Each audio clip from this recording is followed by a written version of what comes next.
भारतीय लोकशाही न्यूजमध्ये आपले स्वागत. कार्यकारी संपादक आकाश जळके. शहागड ग्रामपंचायतीत निधी गैरवापराचा आरोप. ग्रामस्थांचे उपोषण लेखी आश्वासनानंतर स्थगित. अंबड तालुक्यातील शहागड ग्रामपंचायतीत विविध योजनांच्या निधीच्या गैरवापराचा गंभीर आरोप करत ग्रामस्थांनी 17 फेब्रुवारीपासून ग्रामपंचायत कार्यालयासमोर उपोषण सुरू केले होते. 18 फेब्रुवारी रोजी वरिष्ठ अधिकाऱ्यांच्या मध्यस्थीनंतर प्रशासनाने 5 दिवसात सविस्तर माहिती व चौकशी करण्याचे लेखी आश्वासन दिल्यानंतर उपोषण तात्पुरते स्थगित करण्यात आले. ग्रामस्थांचा आरोप आहे की 15व्या वित्त आयोगासह इतर आयोजनाचा निधी ग्रामसभेची पूर्वपरवानगी न घेता खर्च करण्यात आला असून माहिती अधिकारातूनही हिशोब देण्यात आला नसल्याचे सांगण्यात आले. ग्रामसभेत खर्चाचे व्हाउचर्स व कागदपत्रे सादर न केल्याचा आरोपही करण्यात आला आहे. गटविकास अधिकारी व विस्तार अधिकाऱ्यांनी उपोषणस्थळी भेट देत उच्चस्तरीय चौकशी करून दोषींवर कारवाईचे आश्वासन दिले. दरम्यान प्रशासनाच्या भूमिकेबाबतही ग्रामस्थांमध्ये नाराजी व्यक्त होत असून आता सर्वांचे लक्ष चौकशी अहवालाकडे लागले आहे.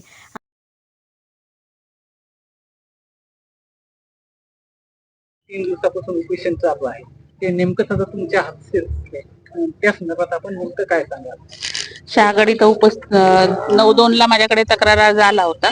त्या संदर्भात आपण विस्तार अधिकारी मार्फत चौकशी समिती नेमली, पण त्यांना ती मान्य नसल्यामुळे आम्ही परत असिस्टंट बीडीओ सहाय्यक गट विकास अधिकारी यांच्या अध्यक्षतेखाली पण काल समिती नेमण्याचा निर्णय घेतला होता, पण तीही त्यांनी मान्य न केल्यामुळं काल संध्याकाळी मी माननीय मुख्य कार्यकारी अधिकारी मॅडमशी चर्चा केली व त्यांनी जिल्हास्तरीय समिती नेमलेली आहे आणि जिल्हास्तरीय समितीकडून 5 दिवसाच्या आत ह्यावर अहवाल सादर करण्यात येणार आहे. चौकशी पण करण्यात येणार आहे. उपमुख्य कार्यकारी अधिकारी पंचायत संदीप पवार सर यामध्ये समिती प्रमुख असतील आणि त्यांनी जे तक्रार दिलेली आहे त्या सर्व मुद्द्यांबद्दल ते चौकशी करतील आणि लवकरच अहवाल सादर करतील. समितीच्या त्यांची मागणी होती ती मान्य झाल्यामुळे त्यांनी आज उपोषण सोडलेलं आहे. त्याबद्दल पंचायत समितीच्या वतीने त्यांचे धन्यवाद. त्यांनी एक विशेष मागणी अशी केली की जे कमर्शियल आहे अतिक्रमण, कमर्शियल अतिक्रमण तुम्ही नेमकं कधी करणार? कमर्शियल अतिक्रमणचं ग्रामसेवकांना आम्ही सूचना दिलेल्या आहेत की ते पहिल्यांदा सर्व नियमाप्रमाणे काय आहे काय नाही ते 5 दिवसाच्या आत त्याचा मॅप तयार करून घ्यावा आणि त्यानंतर नोटिसा बजावून रीतसर नियमाप्रमाणे जी कार्यवाही आहे ती लवकरात लवकर करून अतिक्रमण काढून टाकण्याची प्रोसिजर करावी. यासाठी संदर्भात तुम्ही असं आश्वासन दिल्यामुळे उपोषण करता येईल, उपोषण थांबवण्यात मानते. हो, जाणीवपूर्वक त्यांच्यावर दबाव टाकून उपोषण मागे घेण्यास भाग पाडले आहे. आता तुमच्या समोरच उपोषण सोडलेलं आहे. सर्व मागण्या मान्य केलेल्या आहेत. असं कसं म्हणू शकता की जल जीवन मध्ये तत्कालीन जिल्हाधिकारी कृष्णा पांचे यांनी स्थगिती दिली होती, ती काम आज रोजी पूर्ण झाले आहे. तुमचं काय मत आहे? जलजीवन विषय हा जिल्हाधिकारी आणि सीओ मॅडमच्या अखत्यारीत येतो, त्यामुळे ती उच्चस्तरीय समिती जी आहे त्यावर तो चौकशी अहवाल सादर करते. स्थगिती ऑर्डर दिली होती त्याला, पण त्याच्यात तुम्ही काहीतरी निधी वगैरे काढून घेतला असं नाही, आपल्या स्तरावर येतो नाही तो. माझ्याकडे आदेश आहे. पंचायत समिती स्तरावर याचा काहीच निधी येत नाही किंवा वितरित सुद्धा होत नाही. या संदर्भात आपल्याला पत्र व्यवहार देखील कलेक्टर साहेबांनी करण्यात आलेला आहे. माझ्याकडे माझ्या पाहण्यात तर नाही येतो. आमच्या आरोग्य विभागाकडून जी तपासणी करण्यात आली ती दररोज 3 वेळा करण्यात आली. तर त्याच्यामध्ये पहिले बीपी वगैरे नॉर्मल होता, बट हळूहळू आज थोडंसं कमी झालं. त्यानंतर श्री गणेश चंद्रकांत शिंदे यांचं थोडंसं म्हणजे जे बॉडी मधली साखरेचं प्रमाण आहे ते थोडं कमी झालंय. कालपेक्षा तर खूप जास्त कमी होतं. त्याच्यामुळे आम्ही त्या हिशोबाने त्यांना ट्रीटमेंट वगैरे घेण्याचा सल्ला दिला, परंतु त्यांनी आज नकार दिला व आता आम्ही त्यांचं जे काय आहे ते त्यांना ट्रीटमेंट वगैरे व्यवस्थित देऊन हे करू, त्यांना सहकार्य करू. तुमचं नाव? डॉक्टर वैष्णवी दौलत नरवाडे. 3 दिवसापासून उपोषण करताय. आज तुमचं उपोषणाची सांगता होती, नेमक्या काय मागण्या होत्या आणि काय काय मंजूर झालं, तुम्हाला काय लेखी देण्यात आले त्या संदर्भात आपण काय सांगा? मी सर्व पत्रकार मित्रांना या प्रेसच्या माध्यमातून सांगू इच्छितो, गेल्या आम्ही या गावामध्ये जे काय अपराध झालाय, अनियमितता झाली आहे, आम्हाला आमच्या हक्काची माहिती सुद्धा आम्हाला मिळत नाही. त्या अनुषंगाने आम्ही वारंवार वरिष्ठ स्तरावरचा तक्रार अर्ज बीडीओंकडे केला होता, परंतु सन्माननीय बीडीओ साहेबांनी देखील कुठलीही प्रकारची सक्षम अशी कार्यवाही केलेली नव्हती. म्हणून आमचा गटविकास अधिकाऱ्यांवर देखील व त्यांच्या पॅनलवर देखील विश्वास या गोष्टीवर नव्हता. त्याच्यामुळे आम्ही स्पेसिफिक तक्रार केल्यानंतर त्यामध्ये जिल्हाधिकाऱ्यांकडे आम्ही जी तक्रार केली त्यामध्ये सर्व गोष्टी नमूद केल्यात. मग अनियमितता झाली, कुठं काय झालं असेल, ग्रामसभा आमच्याकडे कधी आयोजित करण्याची पद्धत आमच्या या गावकऱ्यांच्या अधिकाऱ्यांना म्हणजे महाराष्ट्र ग्रामपंचायत अधिनियम जो कारवाई करण्यासाठी सांगतो त्याचं पालन इथं होत नाही. इथं संविधानाच्या तरतुदीचं पालन पण इथं होत नाही. संविधानाच्या तरतुदी सुद्धा पायदळी तोडवण्याचं काम हे अधिकारी इथं आजपर्यंत करत आलेले.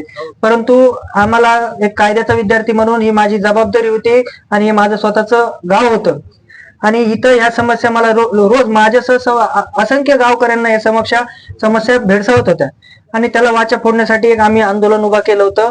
शहागड युवा संघर्ष समितीच्या वतीने सर्व हिंदू मुस्लिम सर्व पक्षीय लोकांनी यात सहभाग नोंदवला. एक मोठं आंदोलन उभा केलं आणि आम्ही गेल्या 16 तारखेपासून आमरण उपोषण या ठिकाणी केलं होतं. हे उपोषण करणं देखील आमच्यासाठी खूप कठीण गेलं. का तर माजी आमदारानं इथली जी त्यांची राजकीय व्यवस्था बसून ठेवली होती त्या राजकीय व्यवस्थेच्या आणि माजी आमदाराच्या दबावापोटी आम्हाला पोलीस स्टेशनच्या इन्व्हॉर्ड सुद्धा आम्हाला मिळाले नाहीत. आम्हाला जे ते पोलीस स्टेशनला आम्ही जेव्हा 2 वेळा तिथे इन्व्हॉर्ड करण्यासाठी गेलो, माझे सहकारी आधी गेले, शेवटला मी सुद्धा तिथे गेलो. मी तिथल्या सीसीटीव्ही फुटेज मध्ये ते पत्र दाखवून शेवटी मला वापस परत यावं लागलं. उद्या काय माझ्यावर कार्यवाही झाली तरी मी त्या कारवाईला घाबरत नाही. जी काय कार्यवाही झाली त्याला पण मी घाबरत नाही.